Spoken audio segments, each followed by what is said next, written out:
Good morning. My name is Rabbi Chaim Belyak. I'm very pleased to welcome you to another in our series of programs called Freighted Legacies. This is an opportunity for us to learn about the living culture as well as the recent past and even the deeper culture of the experience of people who've lived in Poland and in places east. This is an opportunity to learn not only the history of these places, but also to imbibe some of the culture. And we've been very blessed on many of these journeys into the cultural aspects of Poland and Eastern Europe to have as our guide Neal Brostof, who I've had the pleasure of knowing for many years and being a part of the projects and concerts that he has organized on behalf of Friends of Jewish Renewal in Poland. Friends of Jewish Renewal in Poland is an organization that supports the work of Beit Polska. Friends of Jewish Renewal, Beit Polska, and the World Union for Progressive Judaism are the equivalent of the reform and the conservative movements in Poland. A history, a lesson about how the progressive movement was the largest pre-World War II movement in Poland is for another time. I'm in a short while going to invite everybody to hear from Neal, who will be our guide, and will introduce the Veretski Pass concert and conversation. I want to call your attention to the bottom of your screen. At the bottom there, you see something that says interpreter, and it gives you the opportunity to choose the language you are most comfortable with. In this case, we're broadcasting today in Polish and in English. If you prefer the Polish channel, choose that. If you prefer the English channel, stay with us.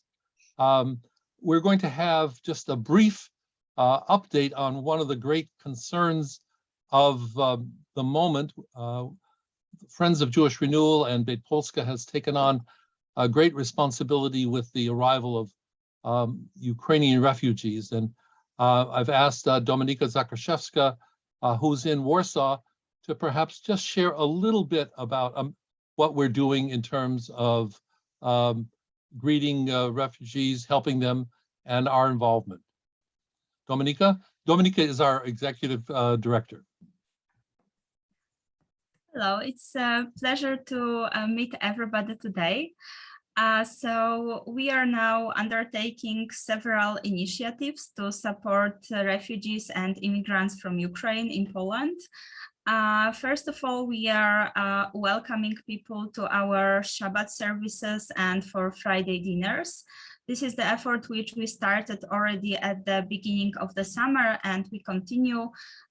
There is a number of people growing every week who are joining us, both our Polish members, new people who would like to become members of our community, and our Ukrainian guests. So we are very glad that this initiative is going on. And secondly, we are also supporting two initiatives, one of them being organizing a network of daycare centers for Ukrainian children, coming from the idea that mothers, since we mostly have mothers with children coming to Poland from Ukraine, to undertake the job, they need to have a place to leave their children for the time of the working day.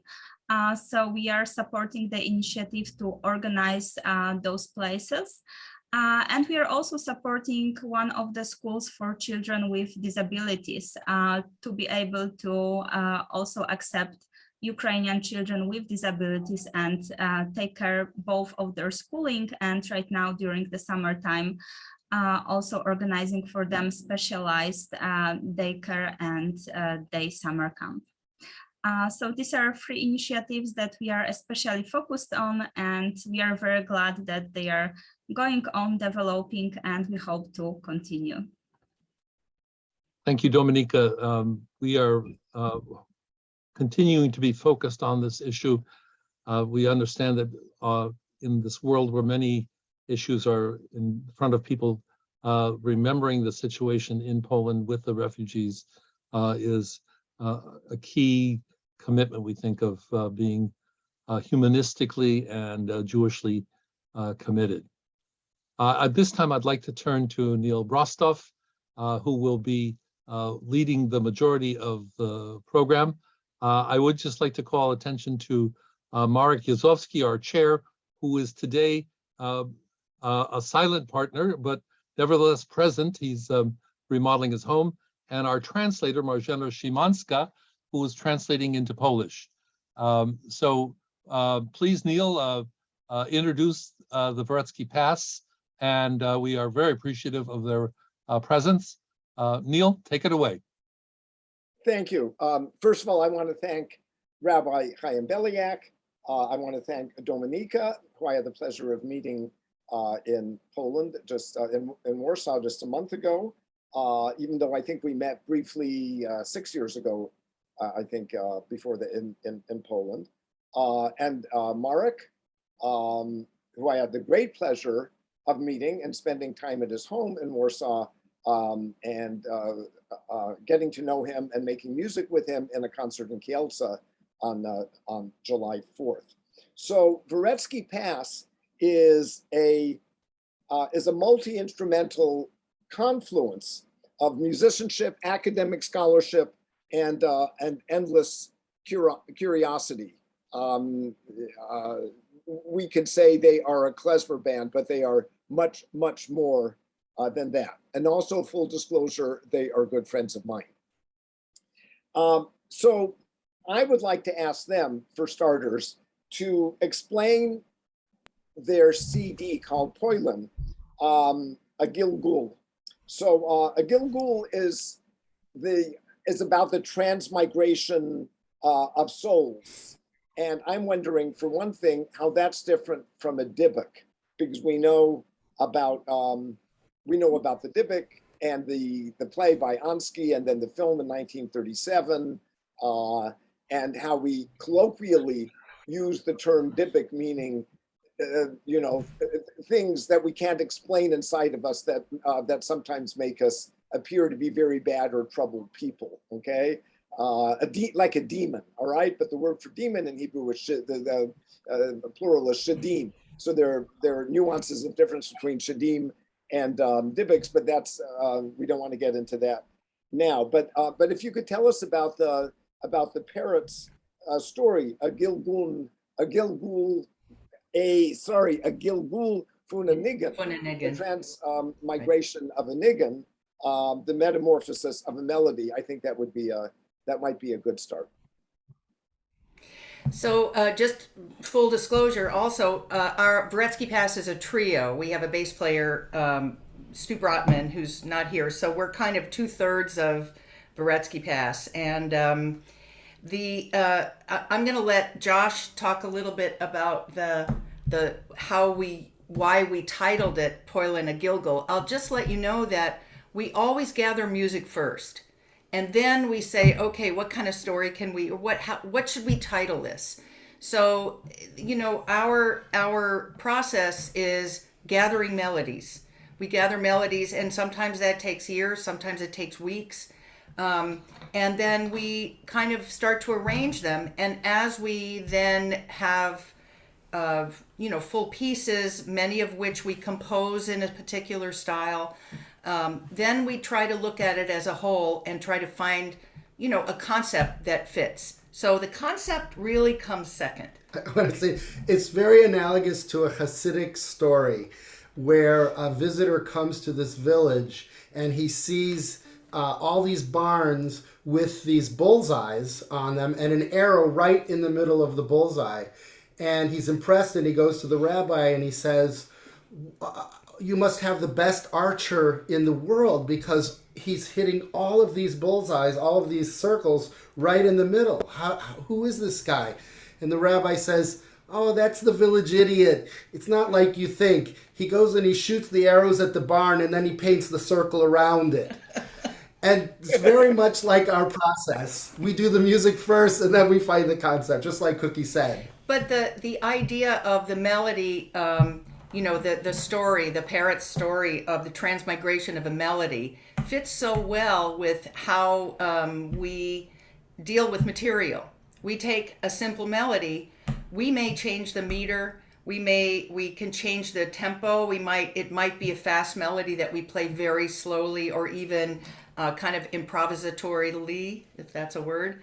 And so Josh came up with the idea for the parrot story. Well, yeah, and after the fact, so we had all this material, and we were researching the Polish stuff and the Jewish stuff all together, and we realized that, yeah, this process of the tune, going through so many migrations is exactly what Parrots is talking about in the Agilgul von Anigen. He's talking about the story of a song that starts out as a holy song, it starts out as a klezmer tune, but from Podotzer, a very well-known klezmer musician who was an actual figure, and it becomes a theater song, and it becomes a street song, and it becomes a beggar song, and at the end it goes all the way to America and becomes a jazz tune. And his story is about that. And so that process is exactly what's happening all the time with music. So even when we're playing Polish music, it will be infused with our own soul, based on our different styles that we play. So it may not even sound like what it did originally.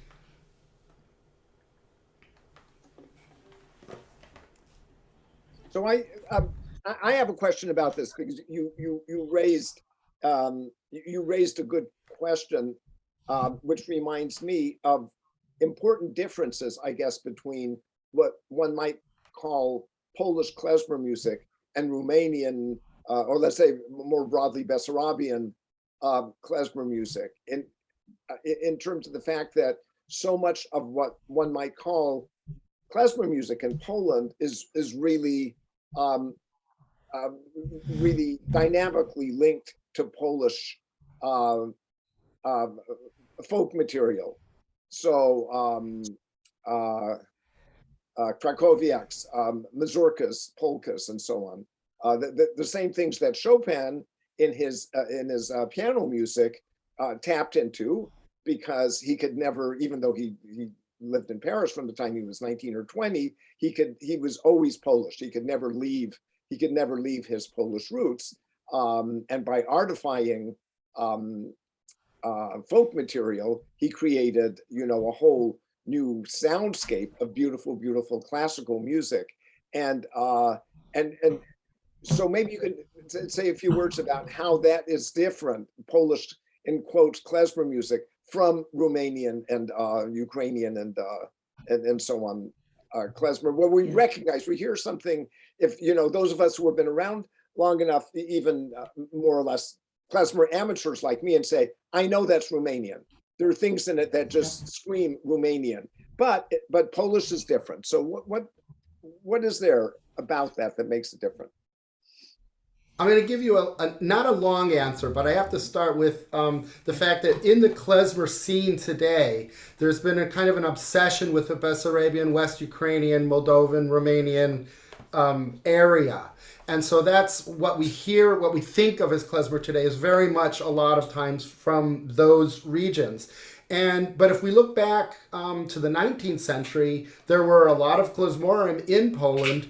And you can even see from descriptions of the repertoire that those Krakowiaks and, all the waltzes and all the Polish things were part of the standard repertoire, at least we know in Poland. And even the earliest example that we have of a fake book from 1916, Kostakowski, it was published in New York, the standard repertoire, 10% of that is Polish. And yet in the klezmer scene, not even 1% of the tunes that you'll hear are Polish. These days. Right. Yeah. So that is a matter of taste and commercialization and marketing. So that's one thing. Yeah, go ahead. So as far as characteristics go, well, we know that the Hasidic communities from, for instance, Ger and the Modzitz, communities of Hasidism use a lot of tunes that are in 3/4 time, 1, 2, 3, 1, 2, 3, 1, 2, 3. And that meter is very uncommon in the areas of the other places. We get them, but there's a preponderance of these 3/4 meter tunes that we'll find in those Hasidic communities. So we do know that the Polish repertoire has an influence, because that 3/4 meter, that kind of waltzing or mazurka, things are all in 3, comes from the north, basically. And like I say, we have things like horas in Romania that are in 3, but with the middle beat missing, 1, 3, 1, 3, 1. So we get that lilting rhythm, which Jews used to call a krimatanz, crooked or limping dance. Yeah, so that's like on the macro level what a difference is. But beside that, there are differences in ornamentation and just the style, the subdivision of the beat, the way, the aesthetic of the tunes. And it's a longer discussion to talk about what those differences are. But on the basic level, 3/4 tunes that we're playing are from Poland, or the north at least. And also, it's kind of like the missing link, as far as I'm concerned. This whole thing really started back in 2001 when I was hired with Hank Sapoznik and Mark Rubin to teach at the Festival of American Fiddle Tunes in Port Townsend, Washington. And each instructor performer is assigned a gopher, a person who will go get you groceries, who will, if you need something, if you break a string, they'll run to the music store, whatever. So I was assigned a guy named Stefan Puchalski, and he had just returned from spending about 2 years in Poland with a small group of musicians looking for the Jewish connection in small towns. He called it the Tikkun Olam Tour, the World Repair Tour. And he went to small towns. He would find local musicians. He traveled with some people that were, that lived in Poland. And he's of Polish descent, and he actually married a Jewish woman and converted, but very, very interested and a major collector of field recordings of Polish music. So he did this for a couple of years, and in his experience, he came back and said, yeah, there was not much mixing in the small towns. I mean, we don't know, this is just what he said. But when he was my gopher, what we would do every night is sit up late at night and just play Polish tunes all night. And, they were intriguing to me because where my father was from in Nizhny Veretski was 8 kilometers from the Polish border. His father was Polish, from Skolia. There are many towns named Skolia in Poland, by the way, or at least 2 or 3. Anything after 2 is many. But anyway, so the music that I grew up with, although I'll say it had a Jewish slant, was mostly Ukrainian and Polish. I mean, that's just the melodies that I grew up with. So when Stefan was introducing all these other things to me, I was kind of felt like it was a family album. I was really excited about it. So he and I and Josh became very good friends, and he would come visit 2 or 3 times a year, and we would just play Polish tunes, and that's what we would do. So then when we kind of got back in touch with our friend Joel Rubin, the clarinet player, he said, we really should do a project together. And I said, I have an idea.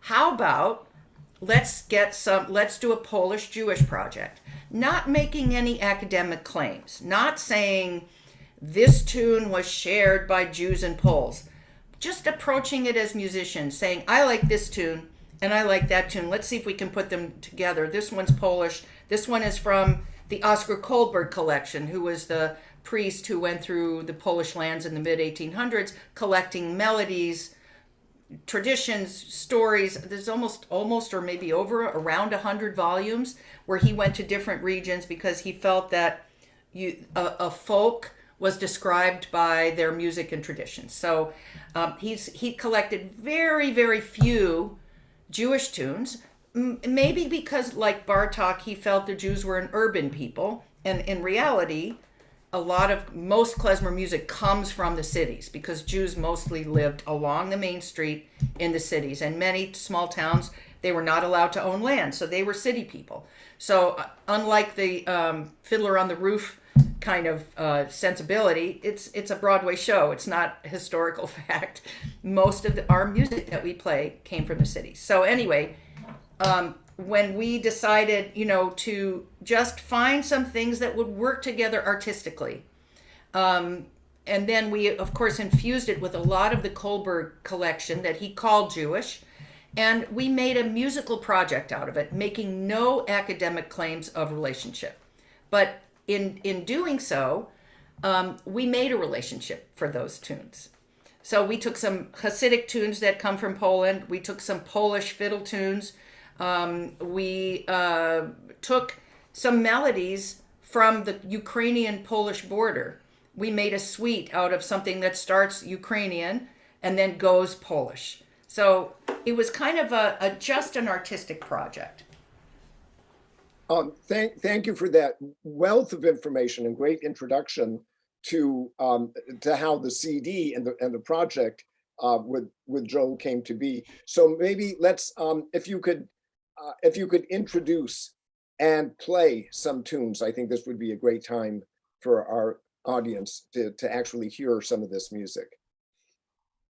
So should we start with the slower one or the faster one? Let's do the one that you said, the one. The Edelson one. Yeah. Oh, the Edelson. Okay. This we're gonna play a tune that we call comes from a collection by Avram Edelson, and he calls it. Does he call it a kolomeki? He just calls it a tanz, I think. Yeah, I don't remember, but I think you said it comes from Poland, even though it's very Ukrainian sounding, but it's right from that region, a border region of Ukraine and Poland. And so what we're going to hear in this is what you hear in the influence of this area, which is a little bit of Romanian thing, some Polish, some Ukrainian mixed together, and it goes totally Polish at the end. Right. In the suite. Okay. So I'll start with kind of Romanian type of thing.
Thank you. Major key.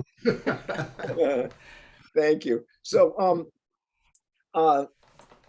you know, I think maybe many in the audience, and maybe some don't know, that the bodchen was an indispensable part of a traditional Jewish wedding, somebody called the bodchen. So the bodchen was kind of a combination MC, a manipulator of emotions, perhaps, and who would, play wonderful, lively music that people would love and dance to, after the wedding. But before the wedding, he would play very sad music that was guaranteed to make the bride cry as she is preparing this new phase in her life.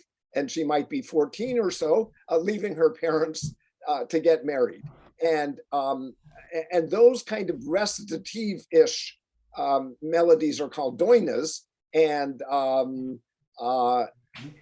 they're wonderful. And I wonder if you could maybe say a little bit more about doinas and give us some examples of doinas, maybe morphing into a freilach. I don't know.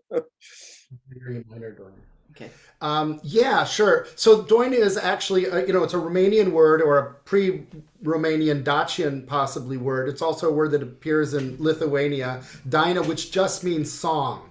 But specifically in Romania, where this term originates, and also kind of the genres of doina. They're usually sad. They don't have to be. There are drinking doinas as well. But the one that became popular in Jewish culture, in East European Jewish culture, was what was called the doina ciobanul, which means the shepherd's doina. And this is probably because of the allegory of the sheep being lost and then found again. It was just analogous to the Jewish people in the diaspora being found again, finding a homeland. And so this desire for the homeland is something that's really expressed in this type of doina. And so it kind of, it became part of what you said, the badchonas, the part of the wedding where the MC admonishes or talks to the bride in a sing-songy way to tell her what her life now is to be as a married woman. It's a very serious affair, actually, at that point in the wedding. And so the doina, as such, became part of that ceremony. It's fairly late that happens, probably late 19th century. Myman is saying he doesn't think, hi Myman, he doesn't think doina has a Dacian etymology. Okay, right. Right. Other people have said that as well. Thank you for that. Right. Some say it's Dacian, and some say that it comes from Myman Miller is a wonderful musician, wonderful Romanian, great musician, been in the scene a long time, and I'm sure Stu sends a hearty hello to him. Right. Yes. So the earlier interlude. I'm sorry. He's now also living in Mexico, and he is my cousin. Right. Well, what? Of course. Okay. Myman moved to Mexico. Okay. And he's also my cousin. Well, great. So the type of doina that we're talking about, the doina ciobanul, is I'll play. Well, Cookie actually. Which one? I'll play a little bit of that, and then we'll play a doina that you go into the. But that's too slow. Maybe we'll just play your thing first. So this is.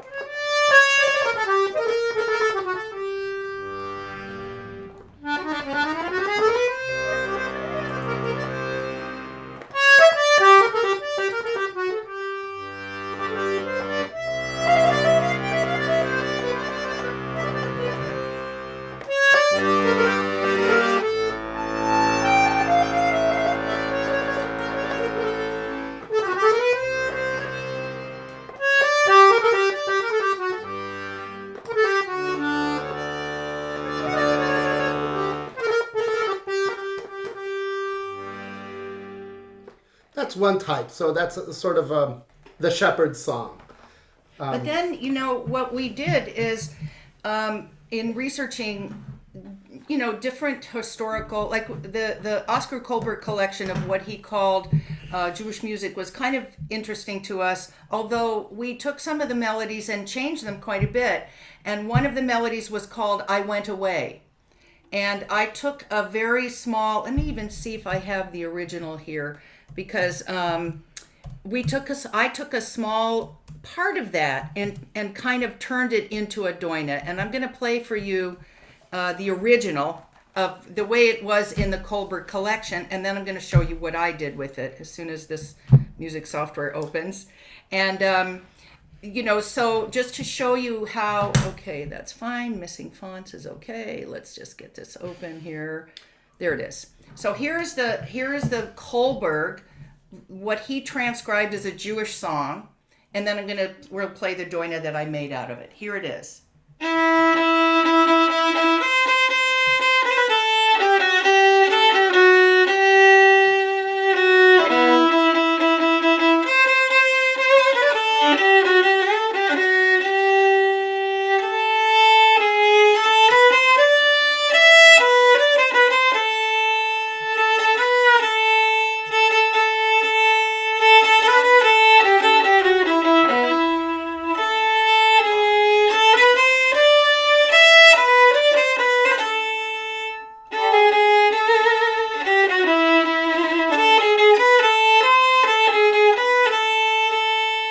So that's the Kohlberg version. So now we'll just play the doina that I took that and I made a doina out of it.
So for those of you that know some Yiddish songs, there is a tiny quote of Git Shabbos, this part.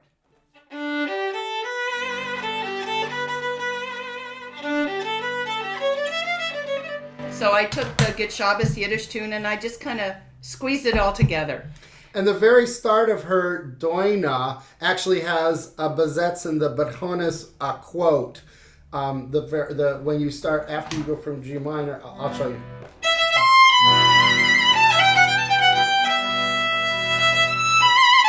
From this point, right here.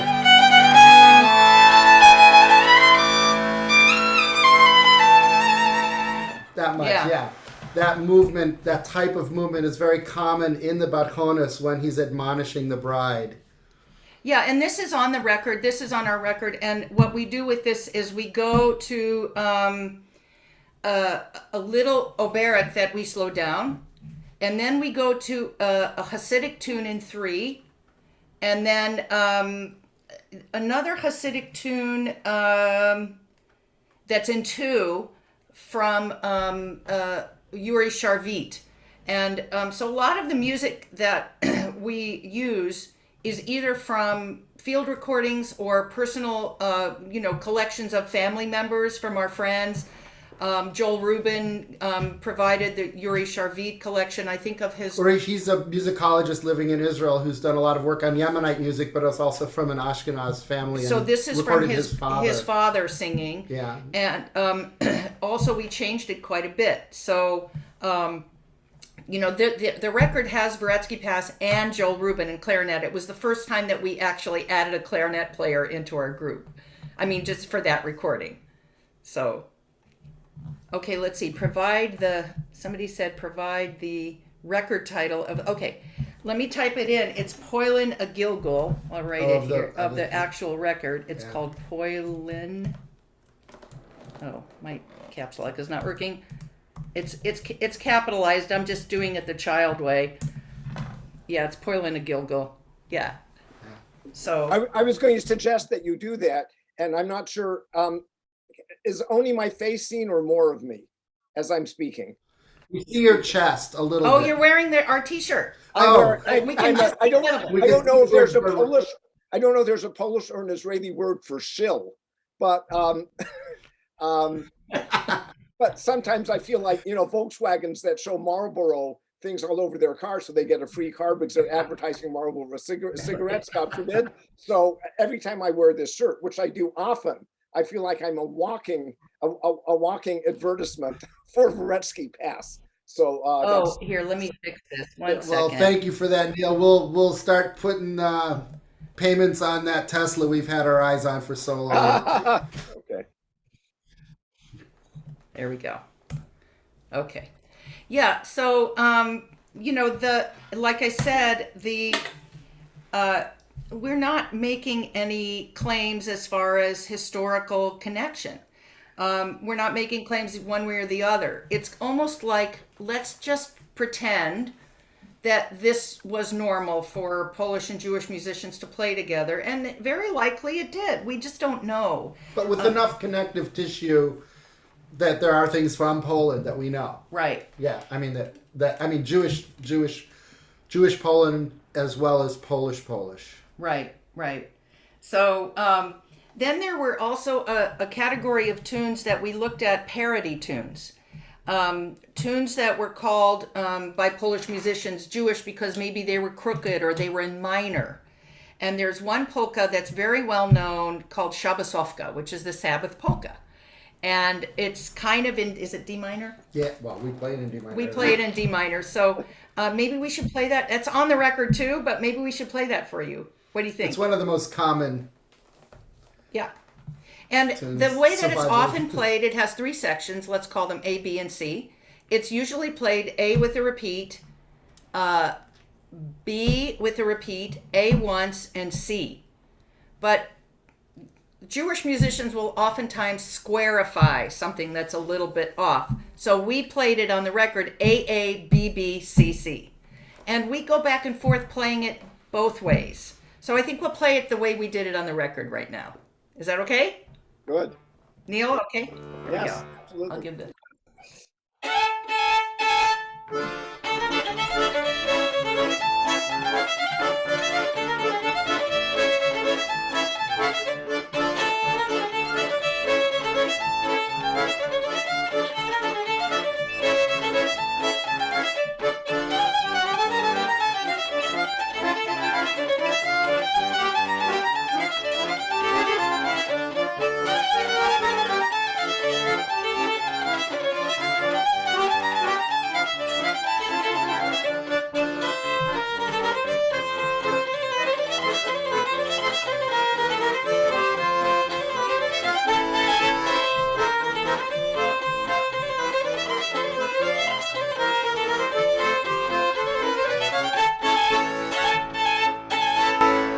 So that's that one.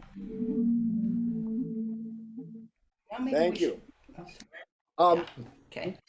Maybe shifting into something else, musical color. I wonder if you could say a few words about instrumentation, because historically, my understanding is that melodies were carried by the violin in klezmer music. And there are people who mischaracterize the history of klezmer music and will say, going way back hundreds of years, it was violin and clarinet. Well, this isn't true, of course, because the clarinet wasn't invented until sometime. I think you have to mute everybody and then somebody is unmute playing. yourself. Yeah, somebody actually is playing our record, which is cool. But Oh my goodness! And without permission. okay. No, that's all right. You have permission. Okay. Permission's permission. All right. So in any case, clarinet was invented by somebody that Mozart knew, and Mozart wrote a clarinet concerto partly to celebrate the invention of the clarinet. So the clarinet is Well, it was a basset horn. What? It was the clarinet concerto of Mozart was for basset horn. It's like it was a deeper part of the clarinet. It went deeper, and that's why the passage sometimes breaks off at the octave, and he has to come up again when modern players play it. Right. So that's but they had clarinet. They had clarinet, clarinos. Yeah. Right. In any case, another, I think maybe more of a newcomer to klezmer ensembles was the cymbalom. So the cymbalom is a hammered dulcimer, which is with no relation from one community to another throughout the world, has happened. We found them in Persian variants, Chinese variants, European, Appalachian, and so on. But in any case, it's a string instrument that you hit with sticks. So it's a hammered, what's called a dulcimer, and it's founded. So the instrument cymbalom, C-I-M-B-A-L-O-M, is nominally a Hungarian instrument from the early 19th century, but the Yiddish word is cymbal, T-S-I-M-B-L. And in the folk song, Azar Rebbe Elimelech, one of the verses of it has, somebody's playing the cymbal. So Josh is a wonderful cymbal player, and Play something from the record. and one of the tracks on your CD, I made a note of it, features. It's track 25. I don't remember the name of it, but maybe you could play it? That one for us. And also, just to mention clarinet, because clarinet is not part of your Veretski Pass ensemble, but in this CD, of course, Joel Rubin, who's a terrific klezmer clarinetist and scholar, plays and helped to create, I think, this project with you. So maybe we could play something that has Joel playing clarinet and also cymbal. Okay, let me share. I'll play the part of the suite that has cymbal. And what we did, that suite, is that the one with the mazurka? Hold on a second. Well, and so the cymbal also is a family name, as you might remember Ephraim Cymbalist, and the great violinist cymbalist. That was his son. I actually met him on an airplane once by accident. We know, at least from iconography, that it's been in the Jewish world since at least the 16th century, and that's just as early as we have iconography of Jews playing, these hammered dulcimers. I mean, some people claim that they brought the cymbal to Moldova and to Poland, but I don't know if that's, that doesn't have any meaning to me, because origin theories are always suspect. It's an instrument that's been around for millennia, as you said, Neal, all over the world. I mean, it's like in music on the brain. From each other, right?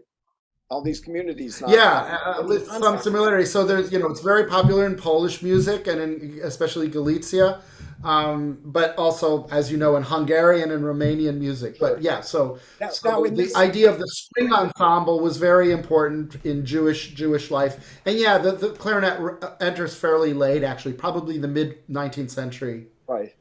Now actually early 20th in Europe. Yeah. You want to hear the cymbal thing? When we heard the track with cymbal, is this you, Josh, playing, or is it Stu Brotman? No, it's me. Stu doesn't play cymbal on this record. He doesn't play it on this. He used to, but I guess, right? Not anymore. Yeah. Okay. Okay, so here it is. Let me bring it up here. I don't even know what it is. You don't know what it is? You'll find it. Hold on. He's You going, stop, you're Luca. gonna play Here we go. cymbal now?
So, what I think I'll do now, why don't I play the beautiful Hasidic tune that a Rebbe's tune that Joel plays, and this is from a Polish Hasidic collection. And shall I do that, Sure, Neil? Okay. absolutely. This is called. Let's see. Ghostlight? No. No, it's not Ghostlight. Here it is, Dinov or Niggin. This is from Dinov. Okay, let me share again. Here we go. This is a very meditative tune. I guess what you might call a devakis niggin, a devotional niggin, a devotional wordless song in this case.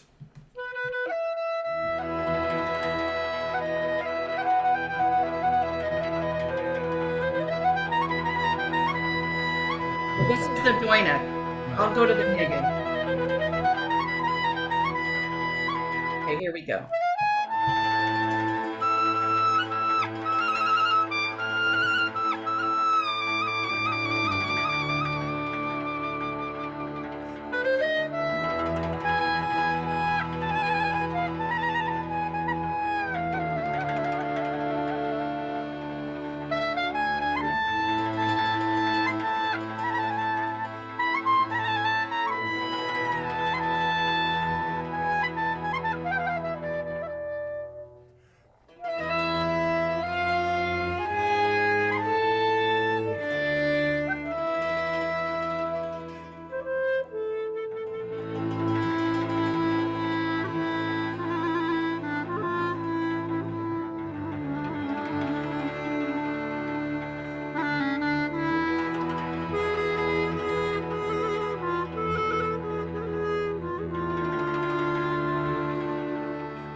So I just want to say one comment also about the style of that. So you may have noticed at the very end, it gets a little bit rhythmic. And there's this kind of throbbing accompaniment style that we do in the ensemble, which is that kind of where it's a held note and it throbs. And this is a style that is common both in Maramuresh in northern Romania, but also in the Gorali Mountains in Poland. The Gorale ensembles play this style as well of accompaniment. And so there is a connection there also, not only from the region, but also in that style at the end. One thing also, and I know Rabbi Beliak said we should go 10 more minutes, so maybe up to 11 with talk about music and then 10 more minutes for questions. Does that sound right? I think that's what the rabbi recommended. But one thing about the gathering of this music, my friend Stefan and his wife Judith, who, like I said, have become very good friends of ours, he said to me, why don't you just come to Poland? And, there's this whole, the lost Jewish music of fill in the blank thing going on. And there's Vitka Broda has a group and they play the Oscar Kohlberg tunes. And I got very excited about this because, I don't have the Polish style of fiddling. I have my style, which is infused with, my parents spoke Hungarian, with a little bit of, I grew up in Kansas City, who knows what's in there. But I thought it would be nice that, I could trade Jewish style for Polish style. And so I went to Poland and we stayed with a guy, I think his name was Maciek Kozinski, who was a wonderful gamba and actually played a lot of early music. And he subbed sometimes in Vitka Broda's group. And somehow it just didn't come together. And he said to me, I listen to your music. This is Maciek. I listen to your music. It's very classical sounding. It doesn't sound like folk music. So what's interesting is that the Jewish sensibility of folk music was much more classical than, say, the surrounding the neighbors, the non-Jewish neighbors had more of a folk style, because in Jewish, if families could afford lessons, their kids had lessons. So it's very common that the klezmer music that came out of, the homes in where the klezmorim lived had more of a classical sound. So, this was kind of an interesting, I never really thought about it until he said, I'm not so sure, this doesn't really sound folkish to me. And I said, well, I guess maybe that's what I can impart, is that sensibility is part of the Jewish folk sound. So what do you think? Should we play something else or open it up to questions? Before you wanted to say something. I think you should play something else, but I also want to shift something for a moment, and then we could come back and, I think we can go till 11:15, 11:20, including Q&A. But what I wanted to shift to was a project of yours that I'm very, very interested in, and that I only learned about recently. And I think our listeners might want to know about it. So there was a Polish-Jewish composer whose name was Henech Kohn, K-O-N. And he wrote the score for the 1937 film that was made in Kazimierz Dolny called The Dybbuk. And The Dybbuk was based on Ansky's play of 1923 or something like that. So Kohn wrote an opera in the early 1920s that has been mostly abandoned and forgotten, and there are 16 pages missing of it or something in the kind of fragments of the score about the biblical story of David and Bathsheba. So it is called Bathsheba, and Josh has made a new performance version of it painstakingly, and it is going to be performed 3 times at the Ashkenaz Festival in Toronto very soon in September, with 20 members of the UCLA Orchestra, including a couple of alums, conducted by my dear friend and colleague Neil Stolberg. And this is a wonderful, wonderful project. And I wonder, aside from the fact that there's a little bit of that there's a coincidence with Peretz's story about the transmigration, with the Gilgul, and also the Ansky story of the Dybbuk. It's the same story. But if you could say maybe a few words about that, beyond the cursory introduction that I made to that project. Sure. Kohn spent his childhood in Łódź. So he was born in Poland, in Kutno. But, and yes, he wrote this opera he performed it in 1924, but only with piano at the Kamiński Theater in Warsaw. And with a pared down version. I mean, he had written that I received the piano vocal score with a couple of notes about how he wanted it orchestrated, but very little. And like you said, 16 pages were missing, which is about 10% of the opera. And I was asked to write those missing scenes with the help of Michael Wex doing the text, and to orchestrate the entire thing. So I did that, and we performed it in 2019 in Weimar and in Łódź, actually. And Paris. And Paris. And so this will be the North American premiere of it. Yeah, and so Kohn, and actually in my reconstruction of the parts that were missing, I actually used the niggin, the wordless song that's sung by the Hasidim in the film The Dybbuk. There's a niggin in there that they sing very softly. Are you going to play it? Not that one. Da da da da da dee dum, da da da da dee dum. That one. So I used that, and also another tune that was written that became very popular by Kohn called Yosselbeer. And it's a song about a soldier. And so I integrated those two melodies in my construction of it. But you almost don't notice them because I'm orchestrating around them, and they're used basically as like a skeleton for the movements. And so we're happy. It's considered to be the only performable opera, pre-Holocaust opera. There were others that were written, we just don't have the manuscripts for them. And this one was discovered at a Yale auction by Professor Diana Matut from Halle-Württemberg University in Germany. She's a wonderful Yiddishist. And she sent me the score and said, "Can you orchestrate this?" And I said, "Do I have to?" But it was fun. It was fun. It's just, it's a beautiful work. And we'll see what happens with Neal conducting it. I'm excited that he'll be doing it, and the UCLA Philharmonia also. Yeah, like you said, with ringers from Toronto, from the conservatory in Toronto, young singers. Yeah.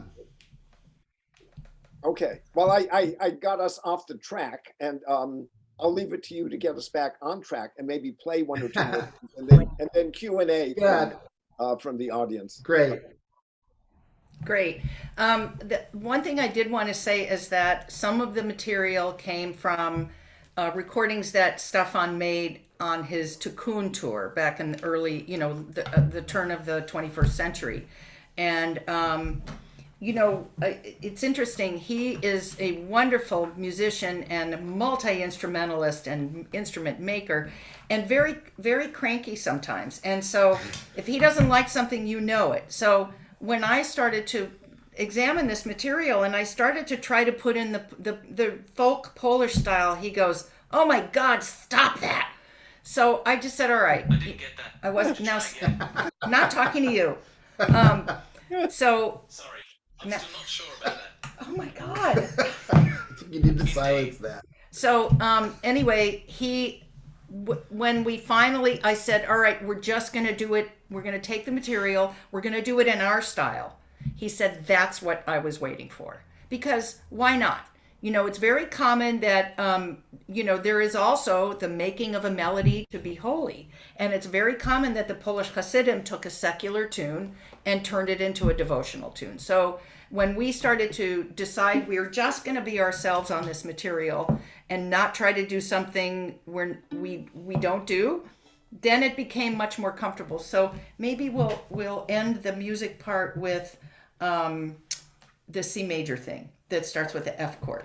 So what this is, real quickly, is a mixture of some a song that's Good Night, Sophia. It's a wedding song. Father singing to his daughter, saying, "Tomorrow is your big day. Tomorrow I lose my daughter," and blah blah blah blah. That's a Polish tune. And then we go into an oberek, and then some Kohlberg material that we reconfigured a tiny bit, and then we end. We'll just do it. Here we go.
Thank you. Oh, I do not have words to thank you for what you've done. And we're not ending at this moment, of course, but in chat, Rabbi Chaim posted a note about to remind us what an oberek is, and also more broadly, where if there's a glossary of perhaps, you know, Polish folk dances, folk songs, materials that are the basis for a lot of your CD.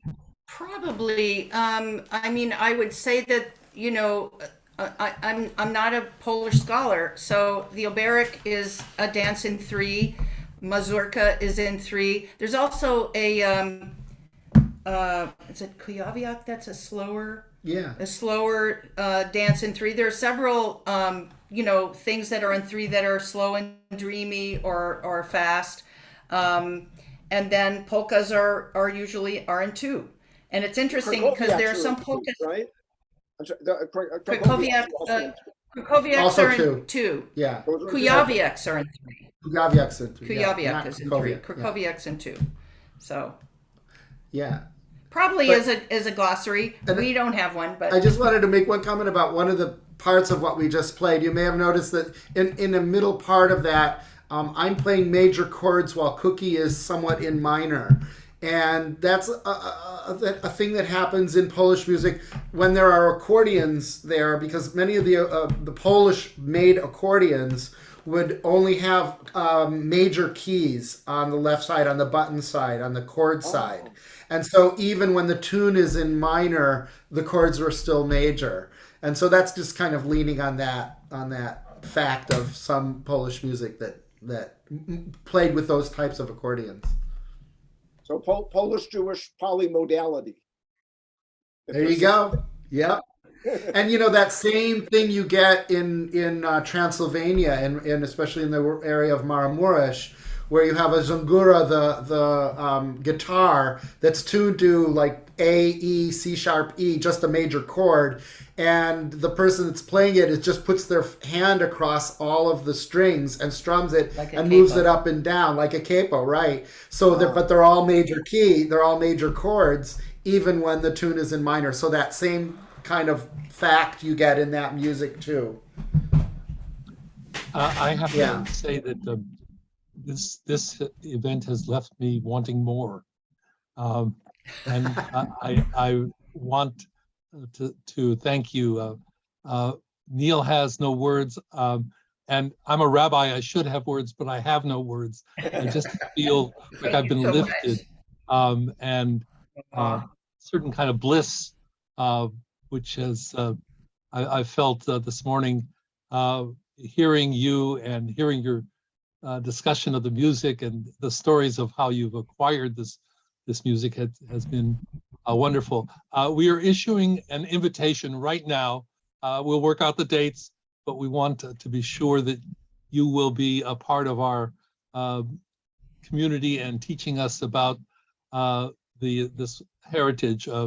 We are very proud of the work that Neal has done for us, and I, in thanking you, want to mention that Marek has come on, and I had forgotten to mention the wonderful concert that Marek did July 4th, which we will soon broadcast. Marek and Neal Brostoff organized the concert in Kielce on the anniversary of the Kielce pogrom, and it is going to be our opportunity to hear Marek, who is a concert violinist, along with Neal Brostof, who hides out also as a concert pianist when we give him the chance of his debut since a little bit of an accident.